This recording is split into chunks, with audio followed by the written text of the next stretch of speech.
ഈ മദ്യപാനിയായ വ്യക്തിയുടെ ഭാര്യമാർ ചെയ്യേണ്ടത് നിങ്ങളുടെ ഭർത്താക്കന്മാർ കൂടുതലായും മദ്യപിക്കുവാൻ തിരഞ്ഞെടുക്കുന്ന സമയം ഏതെന്ന് കണ്ടെത്തുക എന്നതാണ്. ഇപ്പോൾ ഉദാഹരണമായി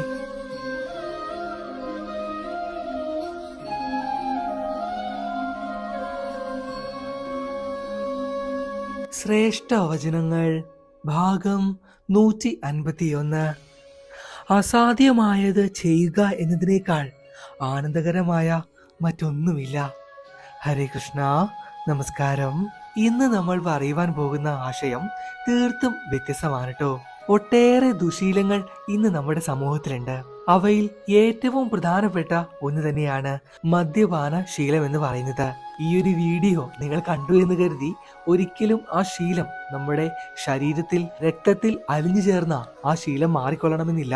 പറയുന്ന ഓരോ കാര്യങ്ങളും നിങ്ങൾ നിശ്ചയമായും ചെയ്തു നോക്കേണ്ടത്, അതും 1-2 ദിവസമല്ല, മാസങ്ങളോളമോ ആഴ്ച തോറുമോ ഭഗവാന്റെ നാമത്തിൽ ചെയ്തു നോക്കേണ്ടത് നിശ്ചയമാണ്.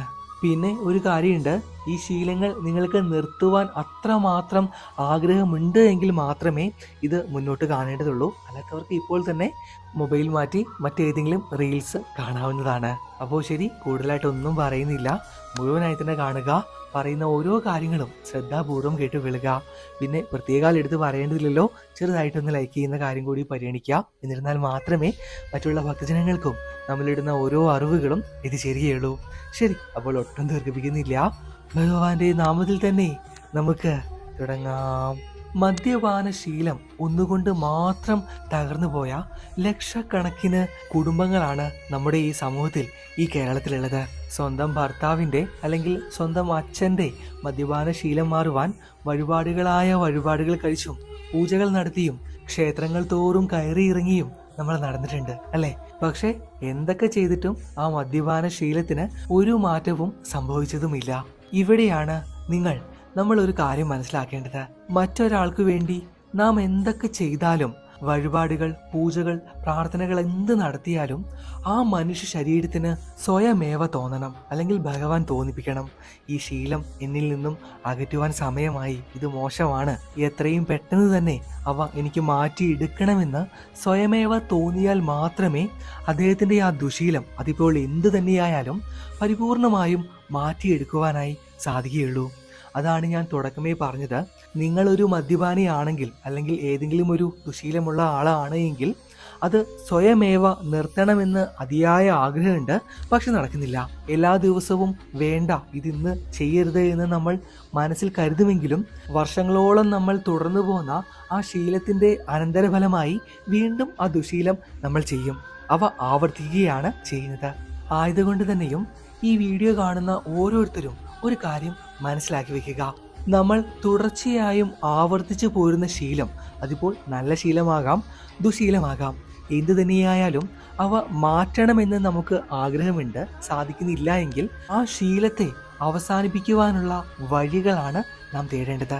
ഇതിൻ്റെയെല്ലാം വേര്, അടിസ്ഥാനം എന്ന് പറയുന്നത് നമ്മുടെ മനസ്സാണ്, നമ്മുടെ ശരീരമാണ്. നമ്മുടെ ശരീരത്തിനെയും മനസ്സിനെയും നിയന്ത്രിക്കാൻ കഴിയുന്ന ഓരോ വ്യക്തികൾക്കും മദ്യപാനം പോലെയുള്ള ഈ ദുശീലങ്ങൾ ഘട്ടം ഘട്ടമായി അവസാനിപ്പിക്കുവാൻ സാധിക്കുന്നതാണ്. അല്ലാത്ത വ്യക്തികൾക്ക് ആഗ്രഹം മാത്രമേ ഉണ്ടാവുകയുള്ളൂ. രാവിലെ അല്ലെങ്കിൽ ഉച്ച വരെ ഈ ഒരു ബോധം നമുക്കുണ്ടാകും, ഓ ഇന്ന് വേണ്ട, എനിക്ക് നിർത്തണം എന്ന ചിന്തയുണ്ടാകും. പക്ഷെ വൈകിട്ടാവുമ്പോൾ കാര്യങ്ങളെല്ലാം തകിടം മറിയും. ഈ ഒരു ബോധം ആദ്യം ഉണ്ടാക്കിയെടുക്കുകയാണ് ഇന്നത്തെ ഈ വീഡിയോയിലൂടെ നമ്മൾ ചെയ്യുന്നത്. ഒരു മദ്യപാനി പറയുന്നത് എന്തോ ആ ഒരു അഭിനിവേശം കാലാകാലം മദ്യപിക്കാൻ പ്രേരിപ്പിക്കുന്നു എന്നതാണ്. അദ്ദേഹം ശീലത്തിൻ്റെ ഒരു ഇരയാണ്.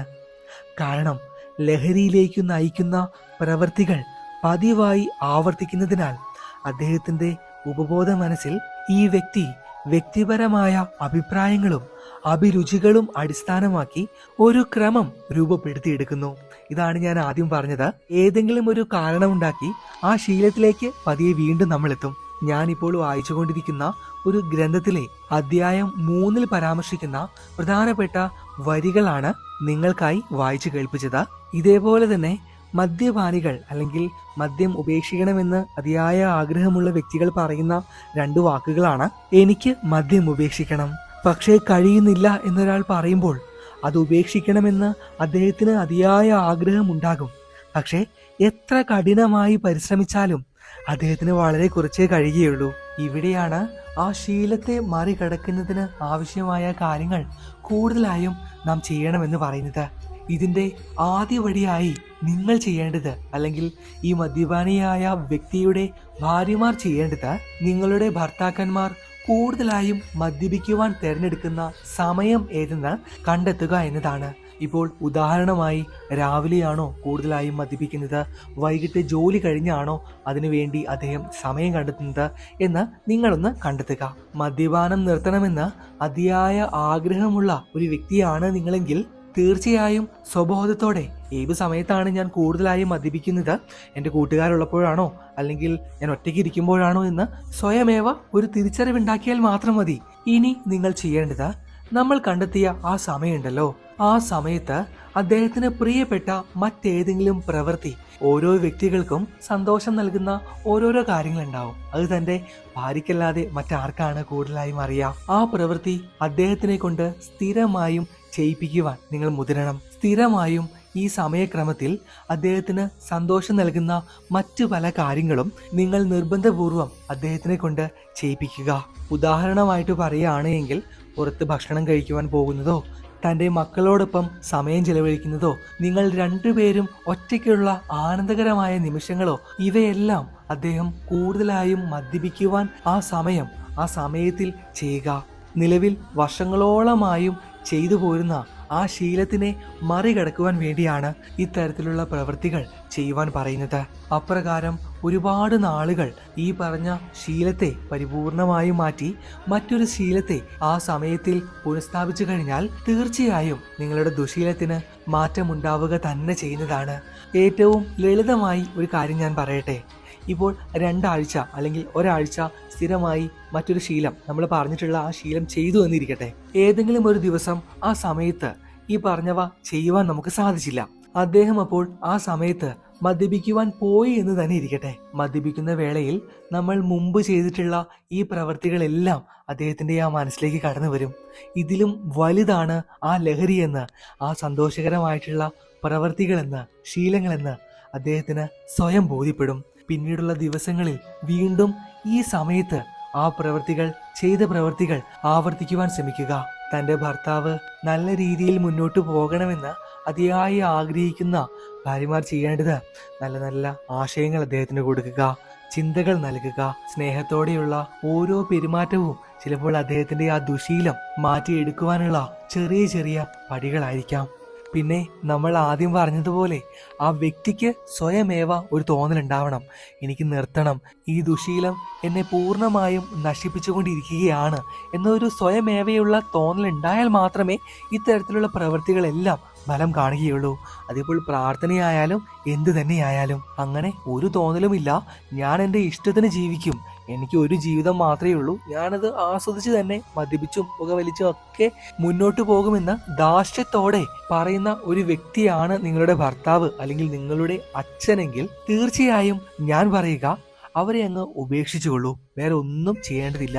നിങ്ങളൊരു ഭാര്യയാണ് എങ്കിൽ എത്രയും പെട്ടെന്ന് തന്നെ അയാളിൽ നിന്നും അകലുന്നതാണ്, അല്ലെങ്കിൽ ഡിവോഴ്സ് ഒക്കെ ആവുന്നതാണ് നല്ലത്. അവർക്ക് വേണ്ടി ഒരിക്കലും നിങ്ങളുടെ വിലപ്പെട്ട ജീവിതം നശിപ്പിക്കേണ്ടതില്ല. ഇന്നത്തെ കാലഘട്ടമാണ്, നിങ്ങൾക്ക് സ്വയമേവ ജീവിക്കുവാൻ, സ്വന്തമായിട്ട് ജീവിക്കുവാനായിട്ട് സാധിക്കും. പണ്ടത്തെ പോലെ ഇടിയും തൊഴിയും ഒന്നും കൊണ്ട് ജീവിക്കേണ്ടതില്ല. സ്വയം മാറണമെന്ന് ആഗ്രഹമുണ്ട്, പക്ഷെ നടക്കുന്നില്ല.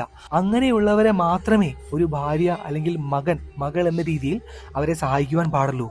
ധാർഷ്ട്യമാണ്, എന്തൊക്കെ കാണിച്ചാലും ഞാൻ നന്നാവില്ല, എന്നെ നന്നാക്കുകയും വേണ്ട എന്ന് പറയുന്നവരിൽ നിന്നും അകലുന്നതാണ്, അവരെ ഉപേക്ഷിക്കുന്നതാണ് ഏറ്റവും നല്ലത്. ഇനിയും ഇതുമായി ബന്ധപ്പെട്ട് തുടർച്ചയായി ഒരുപാട് കാര്യങ്ങൾ നമുക്ക് പറയുവാനുണ്ട്. ഉറങ്ങുന്നതിന് മുമ്പ് ഈ വ്യക്തി സ്വയമേവ പറയേണ്ട കാര്യങ്ങൾ, രാവിലെ എഴുന്നേറ്റ ഉടനെ പറയേണ്ട കാര്യങ്ങൾ, പ്രാർത്ഥിക്കുമ്പോൾ ശ്രദ്ധിക്കേണ്ട കാര്യങ്ങൾ. ഇപ്പൊ നിർത്തണമെന്ന് ആഗ്രഹമുണ്ട്, എന്നാൽ അദ്ദേഹം നല്ലോണം പ്രാർത്ഥിക്കുന്ന വ്യക്തിയൊക്കെയാണ്, പക്ഷേ സാധിക്കുന്നില്ല. അങ്ങനെയൊക്കെയുള്ള അവസ്ഥയിൽ ഏത് രീതിയിലാണ് പ്രാർത്ഥിക്കേണ്ടത്, മാത്രമല്ല ഭാര്യമാരും മക്കളും ഇവരെ എങ്ങനെയാണ് സഹായിക്കേണ്ടത് എന്നൊക്കെ നമുക്ക് അടുത്ത ഭാഗത്തിൽ, രണ്ടാം ഭാഗത്തിൽ പറഞ്ഞു പോകാം. ഇപ്പോൾ സമയത്തിൻ്റെ ദൈർഘ്യം മൂലം നാം നിർത്തുകയാണ്. നിങ്ങളുടെ വിലപ്പെട്ട അഭിപ്രായങ്ങൾ അതെന്തൊക്കെ തന്നെയായാലും തീർച്ചയായും താഴെ കമൻറ്റിൽ എഴുതുവാൻ മടിക്കരുത്. നിങ്ങളുടെ ജീവിതത്തിൽ ഇതേപോലെയുള്ള ദുരനുഭവങ്ങൾ ഉണ്ടായിട്ടുണ്ട് എങ്കിൽ അതിന് പരിഹാരമായി എന്തൊക്കെ കാര്യങ്ങളാണ് ചെയ്തത് എന്നൊക്കെ നിങ്ങൾക്ക് എഴുതാവുന്നതാണ്. എല്ലാം ഞങ്ങൾ വായിക്കും. അതിനനുസരിച്ചായിരിക്കും അടുത്ത വീഡിയോ തയ്യാറാക്കുന്നത്. ഒട്ടും വൈകില്ല, ഉടനെ തന്നെ ചെയ്യുന്നതായിരിക്കും. ഇനിയിപ്പോൾ ഒന്നും എഴുതാനില്ല എങ്കിൽ ഭഗവാന്റെ നാമങ്ങളായാലും താഴെ കമൻറ്റിൽ എഴുതിക്കൊള്ളാട്ടോ. പിന്നെ അവസാനമായി ഇന്നത്തെ ഈ വീഡിയോ സ്പോൺസർ ചെയ്ത വ്യക്തിയെക്കുറിച്ചാണ് പറയുവാൻ പോകുന്നത്. സുധാകരൻ എന്നാണ് അദ്ദേഹത്തിൻ്റെ നാമധേയം. ഈ വിഷയമാണ് ചെയ്യുന്നത് എന്ന് പറഞ്ഞപ്പോൾ തന്നെ അദ്ദേഹം വളരെയധികം താല്പര്യം പ്രകടിപ്പിച്ചു. അദ്ദേഹം ഞങ്ങളോട് ചോദിച്ച ഒരു കാര്യം, ഈ വിഷയത്തെ എങ്ങനെ നിങ്ങൾ പ്രാർത്ഥനയുമായി കണക്ട് ചെയ്യും, അല്ലെങ്കിൽ ഡിവൈനിറ്റി ആയിട്ട് കണക്ട് ചെയ്യും എന്നൊക്കെ ചോദിച്ചു. പക്ഷെ ഞങ്ങൾ പറഞ്ഞത് അങ്ങളൊന്ന് കണ്ടു നോക്ക്, അപ്പോൾ മനസ്സിലാകും എന്നാണ്. എന്തായാലും 10 പേർക്കുള്ള നാരായണീയം ഗ്രന്ഥമാണ് ഈ വീഡിയോ സ്പോൺസറിങ്ങിലൂടെ അദ്ദേഹവും കുടുംബവും ഭക്തജനങ്ങൾക്കായി നൽകിയിട്ടുള്ളത്. ആ വലിയ മനസ്സിന് നന്ദി. സുധാകരൻ അങ്കിളിനും അദ്ദേഹത്തിൻ്റെ കുടുംബത്തിലുള്ള എല്ലാവർക്കും ഭഗവാൻ നല്ലത് മാത്രം വരുത്തട്ടെ എന്ന് ഈ വേളയിൽ പ്രാർത്ഥിക്കുകയാണ്. എറണാകുളം ജില്ലയിലെ പള്ളുരുത്തിയാണ് അദ്ദേഹത്തിൻ്റെ സ്വദേശം. ശരി, അപ്പോൾ വേറെ ഒന്നും കൂടുതലായിട്ട് പറയുവാനില്ല. എത്രയും പെട്ടെന്ന് തന്നെ അടുത്ത ക്ഷേത്ര വീഡിയോകളും ഇതേപോലെയുള്ള കൂടുതൽ അറിവുകളും വർണ്ണനകളും ഒക്കെയായിട്ട് നമുക്ക് കാണാം. ഭഗവാൻ ആ കള്ളക്കണ്ണൻ എല്ലാ ഭക്തജനങ്ങളെയും 2 കൈ നീട്ടി ഈ വേളയിൽ അനുഗ്രഹിക്കട്ടെ എന്ന് പ്രാർത്ഥിച്ചുകൊണ്ട് നിർത്തുന്നു. കാണാം, പകലാം. നന്ദി, നമസ്കാരം.